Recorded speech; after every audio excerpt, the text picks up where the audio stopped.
flung from the cart for the umpteenth time due to his saviour's erratic driving, Gabriel very much feared the man was mauled. Gripping the slatted bench beneath him, Gabriel gritted his teeth as he shifted with difficulty and suddenly found himself focused on his nether regions. God's teeth. He wasn't sure his arse would ever recover. He glanced over at the silent, surly man beside him. Clearly, the bumpkin was not a cheerful drunk. Grimacing, he hunkered down into his flimsy coat and tried to ignore the gnawing in his stomach. He couldn't exactly remember the last time he'd eaten. Grimacing, he looked down at his filthy hands and stained breeches.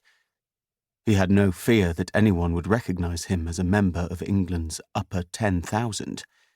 In his current state, he looked more like a gallows bird, and he suspected that had his companion not been in his cups, greed would not have overcome his common sense. The fact of the matter was that everyone who knew him, or of him, currently believed him dead. The bastards who betrayed him would have made sure of that. His only hope was to seek aid from Nicholas Sinclair, the current Duke of Blackmore, before his enemies realised that news of his demise had been greatly exaggerated.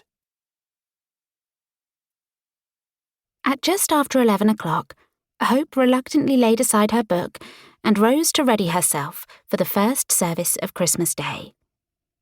She left Freddie in the kitchen after letting him out to do his business.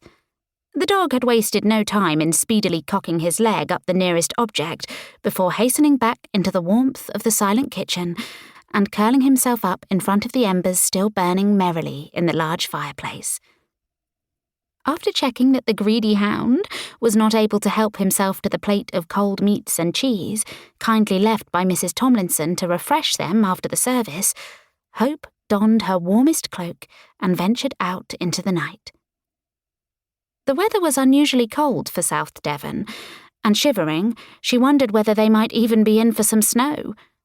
The ground was crisp underfoot, and she took care, picking her way towards the shadowed outline of the church just as the bells began to ring.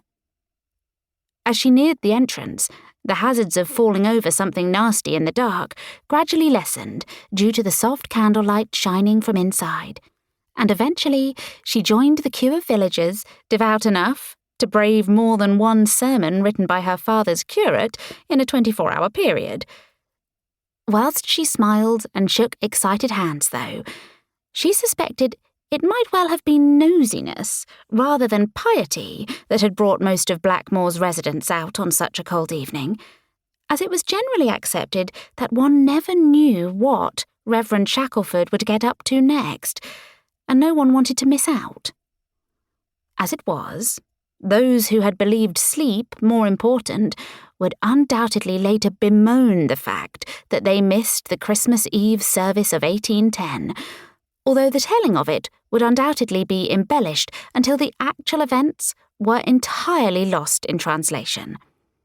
But then, as the Reverend always said, one should never let the truth get in the way of a good story.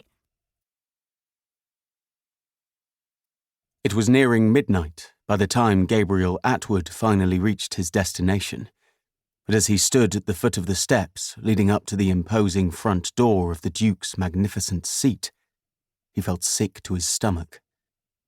Blackmore was shrouded in darkness, which could only mean that Nicholas Sinclair was not in residence. Why the bloody hell hadn't he considered the possibility that his former commanding officer might actually be spending the festive season in one of his other damned houses? Despairingly, Gabriel climbed the steps and hammered on the front door. Surely there must be servants who'd remained to watch over such a valuable property. After 10 minutes, he kicked at the door in frustration. Imbecile, he fumed to himself.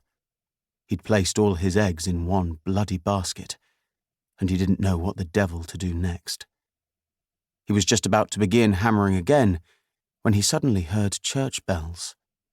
He paused, listening. Mayhap the staff were attending the midnight service.